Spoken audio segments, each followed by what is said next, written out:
Good evening, my dear students. Myself Soumya Ide. This is Sankalp Learning Solution. Today we are discussing another subtopic in solution. Okay, thus part solubility. Okay na? So solubility ಅಂದ್ರೆ ಏನ್ ಹೇಳಿ, ಯಾವ್ದಾದ್ರೂ ಒಂದು solute solvent ಅಲ್ಲಿ ಏನಾಗ್ಬೇಕು ಹೇಳಿ, ಕರಗ್ಬೇಕು, soluble ಆಗ್ಬೇಕು. ಆ ಪ್ರಾಸೆಸ್ ಅನ್ನ ಏನಂತ ಕರಿತೀವಿ ನಾವು, ಇನ್ ಜನರಲ್ ಸೊಲ್ಯೂಬಿಲಿಟಿ ಅಂತ ಕರಿತೀವಿ. ಸೊ ಇದರಲ್ಲಿ ಡಿಫ್ರೆಂಟ್ ಥಿಂಗ್, ಒಂದು solubility of solid in liquid, solubility of liquid in a liquid, solubility of gas in a liquid. ಈ ತರ ಮೂರು ವೇ ಇದೆ ಸೊಲ್ಯೂಷನ್ ಆಗಕ್ಕೆ. So solubility of solid in liquid ಅನ್ನ ಕನ್ಸಿಡರ್ ಮಾಡ್ತೀನಿ. when a solid solute, ಒಂದು solid solute is added to the solvent, solvent ಅಲ್ಲಿ add ಮಾಡ್ತೀನಿ ನಾನು ಸೊಲ್ಯೂಟ್ ಅನ್ನ. Some solute dissolved in solution, ಕೆಲವು ಸೊಲ್ಯೂಟ್ಗಳು ಏನಾಗ್ತವೆ ಹೇಳಿ, ಸೊಲ್ಯೂಷನ್ ಅಲ್ಲಿ ಡಿಸಾಲ್ವ್ ಆಗ್ತವೆ. Its concentration, this process is called dissolution ಅಂತ ಕರಿತೀವಿ. ಅಂದ್ರೆ ಸಮ್ ಸೊಲ್ಯೂಟ್ ಪಾರ್ಟಿಕಲ್, ಇಲ್ಲಿ ನೋಡಿ ನಾನು CuSO4 ಅನ್ನ ತಗೊಂಡಿದ್ದೀನಿ, ಕಾಪರ್ ಸಲ್ಫೇಟ್ ಅನ್ನ ತಗೊಂಡಿದ್ದೀನಿ. ಯಾಕೆ ಇದನ್ನ ತಗೊಂಡಿದ್ದೀನಿ ಅಂದ್ರೆ ಉದ್ದೇಶ ಇಷ್ಟೇ, ನಿಮ್ಗೆ ಇಲ್ಲಿ ಪಿಕ್ಚರ್ ನೀಟಾಗಿ ಕಾಣಿಸುತ್ತೆ ಅಂತ, ಬ್ಲೂ ಕಲರ್ ಇರೋದಕ್ಕೆ. ಸೊ ಏನಾಗುತ್ತೆ, ಈ ಸೊಲ್ಯೂಟ್ ಪಾರ್ಟಿಕಲ್ ಏನಿದೆ ಇದು ಸಾಲ್ವೆಂಟ್ ಅಲ್ಲಿ ಆಡ್ ಮಾಡ್ತೀವಿ. ಸೊ ವಾಟ್ ಈಸ್ ಸಾಲ್ವೆಂಟ್, ಯಾವುದು ಜಾಸ್ತಿ ಇದೆಯೋ, ಹೈ ಕಾನ್ಸಂಟ್ರೇಷನ್ ಇದೆಯೋ ಅದನ್ನೇ ಸಾಲ್ವೆಂಟ್ ಅಂತೀವಿ. ಯಾವ್ದು ಲೋ ಕಾನ್ಸಂಟ್ರೇಷನ್ ಇದೆಯೋ ಅದನ್ನ ಸೊಲ್ಯೂಟ್ ಅಂತ ಕನ್ಸಿಡರ್ ಮಾಡ್ತೀವಿ ಅಂತ ನಾವು ಪ್ರೀವಿಯಸ್ ಒಂದು ಸಬ್ ಟಾಪಿಕ್ ಅಲ್ಲಿ ಡಿಸ್ಕಸ್ ಮಾಡಿದ್ವಿ ಅಲ್ವಾ, ಸೊಲ್ಯೂಟ್ ಸಾಲ್ವೆಂಟ್. ಸೊ ಈ ಸಾಲ್ವೆಂಟ್ ಇಲ್ಲಿ ಯಾವ್ದಿದೆ ಹೇಳಿ, ಮೇಜರ್ ಆಗಿ ಯಾವ್ದಿದೆ, ಹೈಯರ್ ಕಾನ್ಸಂಟ್ರೇಷನ್ ಯಾರಿಗಿದೆ, ಸಾಲ್ವೆಂಟ್ ವಾಟರ್ಗಿದೆ. ಸೊ ಸೊಲ್ಯೂಟ್ ಪಾರ್ಟಿಕಲ್ ಏನಿದೆಯಲ್ಲ, ಈ ಸಾಲ್ಯೂಟ್ ಪಾರ್ಟಿಕಲ್ ಏನಿದಾವ ಇದನ್ನ ನಾನು ಆಡ್ ಮಾಡ್ತೀನಿ. ಓಕೆ, ಸೊ ಸೊಲ್ಯೂಟ್ ಪಾರ್ಟಿಕಲ್ ಅನ್ನ ಆಡ್ ಮಾಡಿದಾಗ ಏನಾಗುತ್ತೆ, ಇನ್ನು ಸಾಲ್ವೆಂಟ್ ಏನಾಗುತ್ತೆ, some of solute particle dissolved in water or solvent ಅಲ್ವಾ. ಈ ಪ್ರಾಸೆಸ್ ಏನು ಕರಗುತ್ತಲ್ಲ, ಡಿಸಾಲ್ವ್ ಆಗುತ್ತಲ್ಲ, ಈ ಪ್ರಾಸೆಸ್ ಅನ್ನ ಏನಂತ ಕರಿತೀವಿ, ಡಿಸೊಲ್ಯೂಷನ್ ಅಂತ ಕರಿತೀವಿ. ಓಕೆ, ಸೊ ಡಿಸೊಲ್ಯೂಷನ್ ಅಂತ ಕನ್ಸಿಡರ್ ಮಾಡ್ತೀನಿ. ಸಮ್ ಆಫ್ ಪಾರ್ಟಿಕಲ್, ಅದರಲ್ಲಿರೋ ಒಂದಷ್ಟು ಪಾರ್ಟಿಕಲ್ ಒಂದಷ್ಟೆಲ್ಲ ಕರಗ್ತವೆ. ಇನ್ನು solution collide with solid solute particle ಏನಾಗುತ್ತೆ, ಕೊಲೈಡ್ ಆಗುತ್ತೆ ಅಂಡ್ ಗೆಟ್ ಸಪರೇಟೆಡ್ ಔಟ್, ಏನಾಗುತ್ತೆ, ಸಪರೇಟ್ ಆಗ್ಬಿಡ್ತವೆ. This process is called crystallization. ಏನಾಗುತ್ತೆ, ಈ ಡಿಸಾಲ್ವ್ ಆಗಿರೋ ಪಾರ್ಟಿಕಲ್ಗಳು ಮತ್ತೆ ರೀಜಾಯಿನ್ ಆಗಿ ಒಂದು ಅವು ಏನ್ ಮಾಡ್ತವೆ, ಔಟ್ ಆಗ್ತವೆ, ಸಾಲ್ವೆಂಟ್ ಇಂದ ಔಟ್ ಆಗ್ಬಿಡ್ತವೆ. ಹೊರಗಡೆ ಹೋಗೋ ಪ್ರೊಸೆಸ್ ಅನ್ನ ಕ್ರಿಸ್ಟಲೈಸೇಷನ್ ಅಂತ ಕನ್ಸಿಡರ್ ಮಾಡ್ತೀವಿ ಸ್ಟೂಡೆಂಟ್ಸ್. ಸೊ ಇದು ಎರಡು ಪ್ರೊಸೆಸ್ ಸೈಮಲ್ಟೇನಿಯಸ್ಲಿ ನಡೀತೆ, ಡಿಸೊಲ್ಯೂಷನ್ ಆಗುತ್ತೆ, ಕರಗುತ್ತೆ. Some particles will leave the solution and rejoin the solid. Okay, ಈ ತರ ಪ್ರಾಸೆಸ್ ಆಗುತ್ತೆ. ನಿಮ್ಗೆ ಪಿಕ್ಚರ್ ಅಲ್ಲಿ ಕಾಣಿಸ್ತಿದೆ, ಸಣ್ಣ ಸಣ್ಣ ಪಾರ್ಟಿಕಲ್ ಏನಿದಾವೆ, they are crystals, they undergo crystallization. ಅರ್ಥ ಆಗ್ತಿದ್ಯಾ? ಸೊ ನಾನು ಪಿಕ್ಚರ್ಲೆ ನಿಮ್ಗೆಲ್ಲ ತೋರಿಸ್ತಿದ್ದೀನಿ. ಸೊ ನೋಡೋಣ ಈಗ ಎರಡು ಒಂದು ಥಿಂಗ್ಸ್ ಅನ್ನ ಕಂಪೇರ್ ಮಾಡಿ ನೋಡ್ತೀನಿ ನಾನು. So solid solute and solvent. So ಯಾವಾಗ ಇದು ಸಾಲ್ವೆಂಟ್ ಅಲ್ಲಿ ಕರಗುತ್ತೋ, ಕರಗದಾಗ ಏನಾಗುತ್ತೆ ಹೇಳಿ, ದೇ ಮೇಕ್ ಡಿಸೊಲ್ಯೂಷನ್. ಏನಾಗುತ್ತೆ ಹೇಳಿ, ಒಂದು ಸೊಲ್ಯೂಷನ್ ಅನ್ನ ಪ್ರಿಪೇರ್ ಮಾಡ್ಕೊಳ್ತವೆ. ಸೊ ಕ್ರಿಸ್ಟಲೈಸೇಷನ್ ಅಂದ್ರೆ ಸೊಲ್ಯೂಟ್ ಪಾರ್ಟಿಕಲ್ ಸೊಲ್ಯೂಷನ್ ಅಲ್ಲಿ, ಸೊಲ್ಯೂಟ್ ಅಲ್ಲಿ ಕರಗಿದ್ರೆ this particle leave the solution ಅನ್ನ ಲೀವ್ ಮಾಡಿ ಅವು ಬೇರೆ ಕ್ರಿಸ್ಟಲ್ಸ್ ಅನ್ನ ಫಾರ್ಮೇಶನ್ ಮಾಡಿದ್ರೆ ಅದನ್ನ ಏನಂತ ಕರಿತೀವಿ, ಕ್ರಿಸ್ಟಲೈಸೇಷನ್ ಅಂತ ಕನ್ಸಿಡರ್ ಮಾಡ್ತೀವಿ.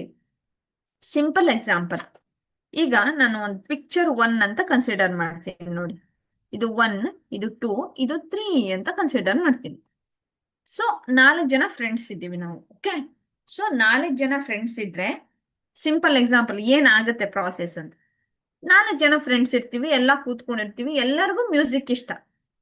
ಸೊ ಮ್ಯೂಸಿಕ್ ಇಷ್ಟ ಎಲ್ಲರಿಗೂ, ನಾವೆಲ್ಲ ಏನಾದ್ವಿ ಹೇಳಿ, ಒಟ್ಟಿಗೆ ಕೂತ್ಕೊಂಡ್ವಿ, ನಮ್ಗೆಲ್ಲರಿಗೂ ಕಂಪನಿ ಇಷ್ಟ ಆಗ್ತಿದೆ, ನಾವು ಪಾರ್ಟಿ ಮಾಡ್ತಾ ಇರ್ತೀವಿ. ಓಕೆ, ಸೊ ಎರಡನೇ ಪಿಕ್ಚರ್ ನೋಡಿ, ಒಂದಿಬ್ರು ಬಂದು ಜಾಯಿನ್ ಆದ್ರು ನಮ್ಮನ್ನ, ಅವರಿಗೆ ಡ್ಯಾನ್ಸ್ ಇಷ್ಟ, ಬಟ್ ನಮಗ್ ಮ್ಯೂಸಿಕ್ ಮಾತ್ರ ಇಷ್ಟ. ಓಕೆ, ಇನ್ನೂ ಒಂದೆರಡು ಜನ ಬಂದ್ರು, ಒಂದಷ್ಟು ಜನಕ್ಕೆ ಬರೀ ಮ್ಯೂಸಿಕ್ ಮಾತ್ರ ಇಷ್ಟ, ಇನ್ನೊಂದಷ್ಟು ಜನಕ್ಕೆ ಡ್ಯಾನ್ಸ್ ಇಷ್ಟ, ಇನ್ನೊಂದಷ್ಟು ಜನಕ್ಕೆ ಡಿಜೆ ಆಗ್ಬೇಕು, ನಮ್ಗೆ ಮ್ಯೂಸಿಕ್ ಡ್ಯಾನ್ಸ್ ಎರಡೂ ಇರ್ಬೇಕು ನಮ್ಗೆ. ಇನ್ನೊಂದಷ್ಟು ಜನಕ್ಕೆ ಏನ್ ಹೇಳಿ, ಮೂರು ಬೇಡ, ನಾವಷ್ಟೇ ಆರಾಮಾಗಿ ಕೂತು ಮಾತಾಡ್ಬೇಕು, ಪಾರ್ಟಿ ಮಾಡ್ಬೇಕು ಅಂತ. ಸೊ 4-5 ಕ್ಯಾಟಗರಿ ಆಯ್ತು. ಅವಾಗ ಏನಾಗುತ್ತೆ ಹೇಳಿ, ಈ ಮ್ಯೂಸಿಕ್ ಇಷ್ಟ ಆಗೋರೆ ಒಂದ್ ಕಡೆ ಸಪ್ರೇಟ್ ಹೋದ್ರು, ಡ್ಯಾನ್ಸ್ ಇಷ್ಟ ಆಗೋರೆ ಒಂದ್ ಕಡೆ, DJ ಅವರು ಒಂದ್ ಕಡೆ, ಆಮೇಲೆ ಏನು ಬೇಡದೇ ಇರೋರು ಒಂದ್ ಕಡೆ. ಏನಾಗ್ತಿದೆ, ಈ ಲೈಕ್ ಮೈಂಡೆಡ್ ಇಲ್ಲೂ ಏನಾಗುತ್ತೆ, ಎಲ್ಲಾ ಪಾರ್ಟಿಕಲ್ ಡಿಸಾಲ್ವ್ ಆಗಿ ಒಂದು ಗ್ರೂಪ್ ಮಾಡ್ಕೊಂಡು ಇದ್ರೆ ಅದನ್ನ ಡಿಸಲ್ಯೂಷನ್ ಅಂತ ಕರಿತೀವಿ. ಯಾರು ಮತ್ತೆ ಮತ್ತೆ ಬಂದು ಜಾಯಿನ್ ಆಗ್ತಾರೋ ಈ ಸೊಲ್ಯೂಟ್ ಪಾರ್ಟಿಕಲ್ ಮತ್ತೆ ಮತ್ತೆ ಬಂದು ಜಾಯಿನ್ ಆಗಿ, ನೋಡಿ ನಿಮ್ಗೆ ಒಂದು ಪಿಕ್ಚರ್ 3 ಅಲ್ಲಿ ಯಾರು ಕಾಣಿಸ್ತಿದ್ದಾರೆ ಹೇಳಿ, ಡಿಫ್ರೆಂಟ್ 4-4 ಜನ ಬೇರೆ ಬೇರೆನೆ ಗ್ರೂಪ್ ಆಗ್ಬಿಟ್ರು. ಅವ್ರಾಗಿ ಎಲ್ಲ ಹೊರಗಡೆ ಹೋಗ್ಬಿಟ್ರು. ಏನಾಗ್ತಾ ಇದ್ರು ಹೇಳಿ, 4 ಜನ ಮೊದ್ಲು ಬಂದು ಎಲ್ಲ ಸೇರ್ಕೊಂಡು ಕೂತ್ರು ಒಂದು ಹೋಟೆಲ್ ಅಲ್ಲಿ ಅಥವಾ ಒಂದು ರೆಸ್ಟೋರೆಂಟ್ ಅಲ್ಲಿ, ಒಂದು ರೆಸಾರ್ಟ್ ಅಲ್ಲಿ ಕೂತ್ಕೊಂಡ್ರು ಅಂದ್ಕೊಳ್ಳಿ. ಓಕೆ, ಸೊ ಫಸ್ಟ್ ಏನ್ ಮಾಡಿದ್ರು ಹೇಳಿ, ಎಲ್ಲ ಬಂದು ಕೂತ್ರು. ಆಮೇಲೆ ಲೈಕ್ ಮೈಂಡೆಡ್ ಏನಾದ್ರು ಹೇಳಿ, ಎಲ್ಲಾರು ಅವ್ರವ್ರದೊಂದು ಗ್ರೂಪ್ ಮಾಡ್ಕೊಂಡು ಹೋದ್ರು. That is crystallisation. ಅರ್ಥ ಆಯ್ತಾ?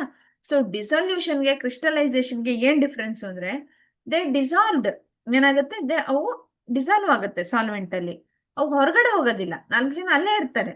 ಬಟ್ ಕ್ರಿಸ್ಟಲ್ ಆದಾಗ ಸಪರೇಟ್ ಒಂದು ಗ್ರೂಪ್ ಮಾಡ್ಕೊಂಡು ಏನಾಗ್ತವೆ, they leave out the solution.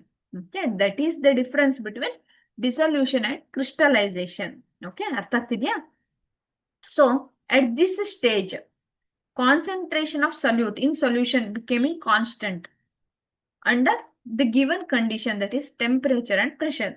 Okay, ನಿಮ್ಗೆ ಕಾಣಿಸ್ತಿದೆ ಯಾವುದು ಡಿಸಾಲ್ವ್ ಆಗಿದೆ ನೋಡಿ, ಡಿಸಾಲ್ವ್ ಆಗಿರೋ ಪಾರ್ಟಿಕಲ್ ಕಾಣಿಸ್ತಿದೆ, ಇನ್ನೊಂದು ಕ್ರಿಸ್ಟಲೈಸ್ ಆಗಿ ಹೊರಗೋಗ್ತಿರೋ ಪಾರ್ಟಿಕಲ್. 2 ಪಾರ್ಟಿಕಲ್ಸ್ ಅನ್ನು ನಾನು ಪಿಕ್ಚರ್ಲಿ ನಿಮ್ಗೆ ತೋರಿಸ್ತಿದ್ದೀನಿ. ಈ ಸ್ಟೇಜ್ ಅಲ್ಲಿ ಏನಾಗುತ್ತೆ, ಕಾನ್ಸಂಟ್ರೇಷನ್ ರಿಮೇನ್ಸ್ ಸೇಮ್. ಯಾಕೆಂದ್ರೆ ಎಷ್ಟು ಜನ ಡಿಸಾಲ್ವ್ ಆಗ್ತಿದಾರೋ ಅಷ್ಟು ಜನ ಕ್ರಿಸ್ಟಲೈಸ್ ಆಗ್ತಿದ್ದಾರೆ. ಸೊ ಇನ್ ದಿಸ್ ಕಂಡೀಷನ್, ಯಾವ ಕಂಡೀಷನ್ ಹೇಳಿ, ಟೆಂಪರೇಚರ್ ಮತ್ತೆ ಪ್ರೆಷರ್ ಯಾವತ್ತೇನಿರ್ಬೇಕು, ಕಾನ್ಸ್ಟೆಂಟ್ ಇರ್ಬೇಕು. ಆ ಕಂಡೀಷನ್ ಅಲ್ಲಿ the solution remain the same, solution ಏನಿರುತ್ತೆ ಸೇಮ್ ಇರುತ್ತೆ ಅಂತ. ಓಕೆ, ಸೊ ಇಲ್ಲಿ ನೋಡಿ, ಈಗ ನಂದೊಂದು ಅದೇ ತರ ಒಂದು ಗ್ರೂಪ್ ಅನ್ನ ಕನ್ಸಿಡರ್ ಮಾಡ್ತೀನಿ ನಾನು. ಓಕೆ, ಸೊ ಈ ಗ್ರೂಪ್ ಅನ್ನ ಕನ್ಸಿಡರ್ ಮಾಡ್ತೀನಿ. ಇದೊಂದು ನೋಡಿ, ಇದೊಂದು ಕ್ಲಾಸ್ ರೂಮ್ ಅಂತ ಕನ್ಸಿಡರ್ ಮಾಡಿ. ಈಗ ನನ್ನ ಕ್ಲಾಸ್ ನಡೀತಿದೆ ಯೂಟ್ಯೂಬ್ ಅಲ್ಲಿ. Simple example. ಸೊ ನನ್ನ ಕ್ಲಾಸ್ ನಡೀತಿದೆ, ಈಗ ಲೈವ್ ನಡೀತಿದೆ ಅಂತ ಅನ್ಕೊಳ್ಳಿ. ಓಕೆ, ಲೈವ್ ನಡೀತಿದೆ ಈಗ ನನ್ನ ಕ್ಲಾಸ್. ಸೊ ಇಲ್ಲಿ ಒಂದು 5 ಜನ ಸ್ಟೂಡೆಂಟ್ಸ್ ಇದ್ದೀರಾ. ಓಕೆ, 2 ಬರ್ತಿದ್ದೀರಾ, ಬಂದು ನೋಡ್ತಿದ್ದೀರಾ ಮ್ಯಾಮ್ ಕ್ಲಾಸ್ ಓಕೆ ಚೆನ್ನಾಗಿದೆ ಅಂತ ಬರ್ತಿದ್ದೀರಾ. ಇನ್ನೊಂದಿಬ್ರು ಏನ್ ಮಾಡ್ತಿದ್ದೀರಾ, ಇಲ್ಲ ಚೆನ್ನಾಗಿಲ್ಲ ಅಂತ ಲೀವ್ ಆಗ್ತಿದ್ದೀರಾ ಕ್ಲಾಸಿಂದ. ಮತ್ತೆ 2 ಬರ್ತೀರಾ, ಇಬ್ರು ಹೋಗ್ತಾರೆ, ಮತ್ತಿಬ್ರು. ಬಟ್ ಕಾನ್ಸ್ಟೆಂಟ್ ಆಗಿ ಎಷ್ಟು ಜನ ಇರ್ತಾರೆ ಹೇಳಿ, 5 ಜನ ಉಳ್ಕೊಳ್ಳೋದು ಕ್ಲಾಸ್ ಅನ್ನು ವಾಚ್ ಮಾಡ್ತಾ ಇರೋರು ಟಿಲ್ ಎಂಡ್. ಒಂದಷ್ಟು ಜನ ಬರ್ತಾರೆ, ಒಂದಷ್ಟು ಜನ ಹೋಗ್ತಿರ್ತಾರೆ. ಎಷ್ಟು ಜನ ಬಂದ್ರೋ ಅಷ್ಟು ಜನ ಹೋಗ್ತಿದ್ದಾರೆ. ಅರ್ಥ ಆಯ್ತಾ? ಸೊಲ್ಯೂಟ್ ಪ್ಲಸ್ ಸಾಲ್ವೆಂಟ್ ಏನ್ ಕೊಡುತ್ತೆ ಹೇಳಿ, ಸೊಲ್ಯೂಷನ್ ಅನ್ನ ಕೊಡುತ್ತೆ. ಸೊ ಡೈನಾಮಿಕ್ ಇಕ್ವಿಲಿಬ್ರಿಯಂ ಇದೆ ಅದೇ. ಈಗ ನೆಟ್ ಚೇಂಜ್ ಏನಿದೆಯಲ್ಲ ಅದು 0. ಯಾಕೆ ಹೇಳಿ, 2 ಜನ ಬರ್ತಿದ್ರೆ ನನ್ನ ಕ್ಲಾಸಿಗೆ, 2 ಜನ ಔಟ್ ಆಗ್ತಿದ್ದಾರೆ, ಹೊರಗಡೆ ಹೋಗ್ತಿದ್ದಾರೆ. ಬಂದವರಿಬ್ರು ಹೊರಗಡೆ ಹೋಗ್ತಿದ್ದಾರೆ. 2 ಜನ ಇಲ್ಲ ಚೆನ್ನಾಗಿದೆ ಕ್ಲಾಸು ನಾನು ಕೇಳ್ಬೇಕು ಅಂತ 2 ಬರ್ತಿದ್ದಾರೆ ಅಂದ್ಕೊಳ್ಳಿ. ಓಹೋ, ಇನ್ನೊಬ್ರು ಏನು ಸ್ವಲ್ಪ ಬೋರ್ ಆಗ್ತಿದೆ ಮ್ಯಾಮ್ ಕ್ಲಾಸು, ಸ್ವಲ್ಪ ಫಾಸ್ಟ್ ಆಗ್ತಿದೆ, ಹೊರಗಡೆ ಹೋಗ್ತಿದ್ದಾರೆ. ಸೊ ನೆಟ್ ನನ್ನ ಹತ್ರ ಎಷ್ಟು ಜನ ಉಳಿದ್ರೆ ಹೇಳಿ, 5 ಮೆಂಬರ್ಸ್ ಮಾತ್ರ ಉಳ್ಕೊಂಡ್ರು. So that is called dynamic equilibrium. Solute ಮತ್ತೆ ಸಾಲ್ವೆಂಟ್ ಎರಡನ್ನ ಕನ್ಸಿಡರ್ ಮಾಡಿದಾಗ ನಂಗೆ ಏನ್ ಸೊಲ್ಯೂಷನ್ ಸಿಗುತ್ತೆ. ಸೊ ಪಾರ್ಟಿಕಲ್ ಎಕ್ಸ್ಚೇಂಜ್ ಇಲ್ಲಿ ಹೇಗಾಗುತ್ತೆ ಅಂದ್ರೆ, 2 ಪಾರ್ಟಿಕಲ್ ಎಂಟರ್ ಆದ್ರೆ 2 ಪಾರ್ಟಿಕಲ್ ಏನಾಗುತ್ತೆ, ಹೊರಗಡೆ ಹೋಗ್ತಿದೆ. That is dynamic equilibrium. In saturated solution, no more solute can be dissolved at same temperature and pressure. ಈಗ ನಾನೊಂದು ವಾಟರ್ ಇರೋ ಬೀಕರ್ನ ಕನ್ಸಿಡರ್ ಮಾಡಿದೆ ಅನ್ಕೊಳ್ಳಿ. ಸೊ ನಾನು 1 ಸ್ಪೂನ್ ಹಾಕ್ತೀನಿ ಸಾಲ್ಟ್ ಅನ್ನ, 2 ಸ್ಪೂನ್ ಹಾಕ್ತೀನಿ, 3 ಸ್ಪೂನ್ ಹಾಕ್ತೀನಿ, ಈ ತರ ಹಾಕ್ತಾನೆ ಹೋಗ್ತೀನಿ. ಸೊ ನಾನು ಹಾಕ್ತಾ ಹೋದಂಗೆ ಸ್ವಲ್ಪ ಟೈಮ್ ವರೆಗೆ, ಈಗ 100 ml ಅಂತ ಕನ್ಸಿಡರ್ ಮಾಡಿ, ಸಾಲ್ವೆಂಟು ನನಗೆ ಫಿಕ್ಸ್ಡ್ ಅಮೌಂಟ್ ಇದೆ. ಸೊ ಏನಾಗುತ್ತೆ, ನಾನು ಹಾಕ್ತಾ ಹೋದಂಗೆ ಒಂದು ಲೆವೆಲ್ಗೆ ಕರಗಿದ ಮೇಲೆ ಏನ್ ಮಾಡುತ್ತೆ ಹೇಳಿ, ನೆಕ್ಸ್ಟ್ ಹೋಗೋದೇ ಇಲ್ಲ. ಏನಾಗುತ್ತೆ, ಹಂಗೆ ಉಳ್ಕೊಂಡ್ಬಿಡುತ್ತೆ. ಒಂದ್ ಸ್ವಲ್ಪ ಆದ್ಮೇಲೆ ಹಂಗೆ ಉಪ್ಪು ಹಂಗೆ ಉಳಿಯುತ್ತೆ. ನಿಮ್ಗೆ ಈ ಪಿಕ್ಚರ್ ಕಾಣಿಸ್ತಿದೆ, ಮತ್ತೆ ಅದು ಡಿಸಾಲ್ವ್ ಆಗೋದೇ ಇಲ್ಲ. ಅಂದ್ರೆ ಅದು ಸ್ಯಾಚುರೇಟ್ ಆಗಿದೆ ಅಂತ. ಈಗ ನೋಡಿ, ಈಗ ನಾವೇ ಓದ್ತೀವಿ, ಬರಿತೀವಿ, ಅಥವಾ ಕ್ಲಾಸಸ್ ಮಾಡ್ತಾ ಹೋಗ್ತೀವಿ. ಎಲ್ಲಿವರೆಗೆ ಮಾಡ್ತೀವಿ ಹೇಳಿ, ನಮ್ಮ ಕೆಪಾಸಿಟಿ ಇರೋವರೆಗೆ. ಒಂದ್ ಲೆವೆಲ್ ಅಂದ್ರೆ ನಾವ್ ಏನು ಮಾಡಲ್ಲ, ನಿದ್ದೆನೆ ಮಾಡ್ಬೇಕು ಅಂತ. ಅದೇ ತರ ಸ್ಯಾಚುರೇಷನ್ ಮುಗ್ದೋಯ್ತದ್ರ ಕೆಪಾಸಿಟಿ. ಅರ್ಥ ಆಯ್ತಾ? ನೋ ಮೋರ್ ಸೊಲ್ಯೂಟ್, ಇನ್ನೂ ಸಾಲ್ಯೂಟ್ ಹಾಕಿದ್ರೆ ಡಿಸಾಲ್ವ್ ಆಗಲ್ಲ, ಹಂಗೆ ಉಳ್ಕೊಂಡಿರುತ್ತೆ ಕೆಳಗಡೆ ಅಂತ. Okay, unsaturated solution. ಅನ್ಸ್ಯಾಚುರೇಟೆಡ್ ಅಂದ್ರೆ ಏನ್ ಹೇಳಿ, ನೀವ್ ಎಷ್ಟು ಬೇಕಾದ್ರೂ ಇನ್ನೂ ಡಿಸಾಲ್ವ್ ಮಾಡ್ಬೋದು. 1 ಸ್ಪೂನ್ ಹಾಕಿದ್ರ ಉಪ್ಪನ್ನ ನೀರಲ್ಲಿ, ಕರೆಕ್ಟ್, ಇನ್ನೊಂದು ಸ್ಪೂನ್ ಹಾಕ್ಬೋದು, ಅದ್ರ ಕೆಪಾಸಿಟಿ ಇದೆ ಇನ್ನು ಅಂತ. More solute can B dissolved at same temperature and pressure, that is unsaturated.